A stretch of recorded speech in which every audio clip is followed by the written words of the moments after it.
I'm Brendan Clark. The News 2 I-Team recently received several complaints about construction work not being completed after hiring a Charleston area contractor. News 2's consumer investigator Libba Holland looked into it.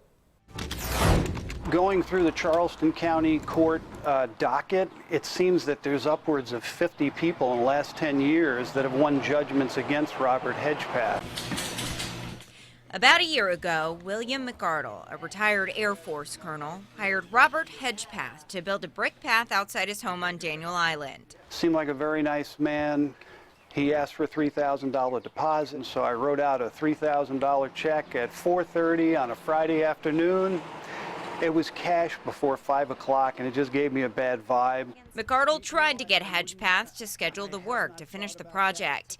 But days turned into weeks, weeks into months. And there'd always be an excuse. I'm on another job, I'm out of the country, I'm not feeling well, we'll be there tomorrow, we'll be there next Thursday. Showed up once or twice with his partner, and after several months I said, look, enough is enough. Either you're going to do the job or please just give me my money back. Nearly 8 months after giving him that $3,000 check and without one brick laid in his path. Now, did Robert go forth with getting any of the tools for it or any Robert of the got us materials? a stack of 90 bricks for $45, and that's all that Robert did was drop off a stack of bricks. He took Hedgepath to small claims court. Which leads me to question, why is this guy still walking around and why is he not in jail? Where is the line between civil and criminal when it comes to contract work that's paid for but never finished? I put that question to former South Carolina Attorney General Charlie Condon, now a criminal defense lawyer in Mount Pleasant. Condon says if the contractor begins any of the work at all, it's a civil matter. Officers are trained that way appropriately so. And prosecutors, if cases are made, will generally dismiss those cases because you cannot prove the fraudulent intention because there was some work done. It then becomes a dispute over the amount of civil work or work that was done that should be handled in civil court. So we wanted a real brick patio like they have downtown. Kevin Pietramala and his wife hired Hedgepath to build a brick patio in their Mount Pleasant backyard.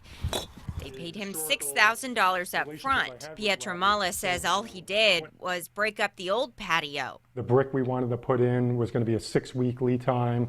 You know, when I started getting suspicious of what he was doing, I called the brick company and found out he never even ordered it. So do you feel like he is a criminal? Yes, absolutely. I mean, he's just taking people's money, and he knows he's never going to pay him back. I dug through court records and found many similar stories. Dozens of civil cases against Robert Hedgepath dating back to 1999. The reason that we got in touch with you is because we learned that there are so many other people who have been scammed out of money by Robert Hedgepath, and it's been going on for 10 years now. I checked with the agency that issues licenses to South Carolina contractors, and Robert Hedgepath doesn't have one. His home builder's license lapsed in 2008. His specialty registration lapsed in 2005, and his home inspector license lapsed in 2004. I wanted to ask Hedgepath about these claims myself. There was no answer at the address we found for him in Mount Pleasant, but I was able to get him on the phone. Hello? Hi there, I'm looking for Robert Hedgepath. Speaking. He didn't talk long, and he gave me several excuses for why he could not meet me in person. But when we talked again a few hours later, I asked him about one claim that he still owes $320,000, another that he owes $6,000. Hedgepath said, quote, "What's your point with this? So does just about every other builder in this town. That went on way back from when the economy went bad." Hedgepath went on to say, those are being dealt with and have been dealt with.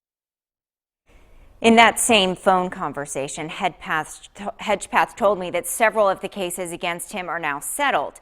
Colonel McArdle won a court judgment against him, as did another man, Joe Saccharin, who you'll meet tomorrow night in part 2 of my report. But as of today, neither one of them received a cent. Libba Holland, News 2. Libba, thank you. Remember, if you have something you want the I-Team to investigate, email us at iteam@wcbd.com. You can also call the I-Team hotline at 843-216-40.